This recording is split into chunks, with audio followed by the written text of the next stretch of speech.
और बड़ी खबर है, सीरिया में सीजफायर टूटने के आसार हैं। अल अक्तान जेल की तरफ सेना बढ़ रही है।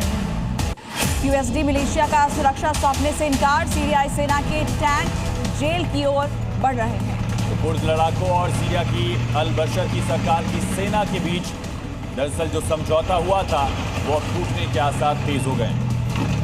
और इस बीच बड़ी खबर है, सीरियन डेमोक्रेटिक फोर्सेस का आत्मसमर्पण से इनकार। आत्मसमर्पण से मना करने के बाद संघर्ष तेज हो गया है। अल कायदा जेल तक पहुंची एसडीएफ की सेना। एक तरफ एसडीएफ की सेना और दूसरी तरफ अल शरा की एचटीएस आर्मी के बीच विद्रोह तेज हो गया है। कुछ ही दिन पहले दोनों सेनाओं में समझौता भी किया गया था, लेकिन समझौता टूट रहा है। यूपी के हरदोई से एक अजीबोगरीब मामला सामने आया है, जहां एक मजदूर रातों रात करोड़पति बन गया, वो भी सिस्टम की लापरवाही के कारण। ऐसा कैसे हुआ, जानने के लिए आपको ये रिपोर्ट देखनी होगी। सिस्टम की चौक ऐसी कि मेहनत मजदूरी कर परिवार पालने वाला एक मजदूर हाथ में आयकर का नोटिस लिए खड़ा है, जिसने उसकी नींद उड़ा दी है। नोटिस 10-20 हजार का नहीं, लाखों का नहीं, बल्कि पूरे 7 करोड़ से ज्यादा रुपए का मिला। आयकर विभाग ने एक मजदूर को 7,15,92,786 रुपए का नोटिस भेज दिया। हद तब हो गई जब नोटिस के बाद आयकर की खुद टीम उसके घर पहुंच गई। टीम ने युवक से उसके बैंक खाते की पूरी जानकारी मांगी, लेकिन हैरानी की बात यह है कि ये मजदूर तो मेहनत कर अपने परिवार का पेट पालता है।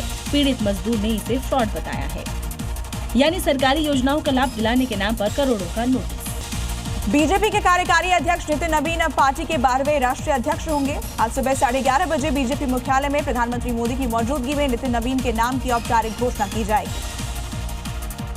यूएई के राष्ट्रपति नाहयान कल 105 मिनट के भारत दौरे पर आए। पीएम मोदी ने प्रोटोकॉल तोड़कर उन्हें पालम एयरपोर्ट पर रिसीव किया। इसके बाद पीएम आवास पर दोनों के बीच द्विपक्षीय बातचीत हुई और ट्रेड डिफेंस समेत 9 बड़े समझौते हुए।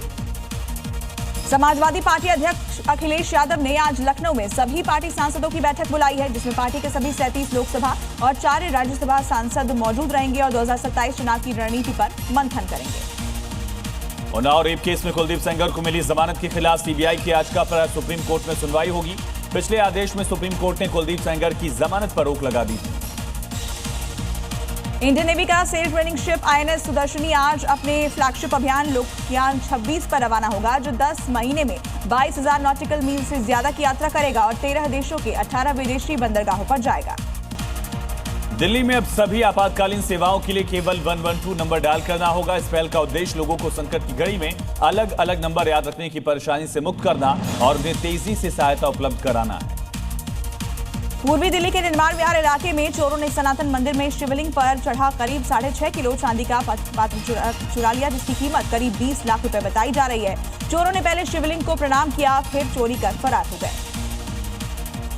दिल्ली के शाहबाद इलाके में पेट्रोलिंग के दौरान एक हिस्ट्री शीटर ने पुलिस पर चाकू से हमला कर दिया, जिसमें दोनों पुलिसकर्मियों को कई चोट आई। हालांकि घायल होने के बावजूद उन्होंने बहादुरी दिखाते हुए आरोपी को धर दबोचा।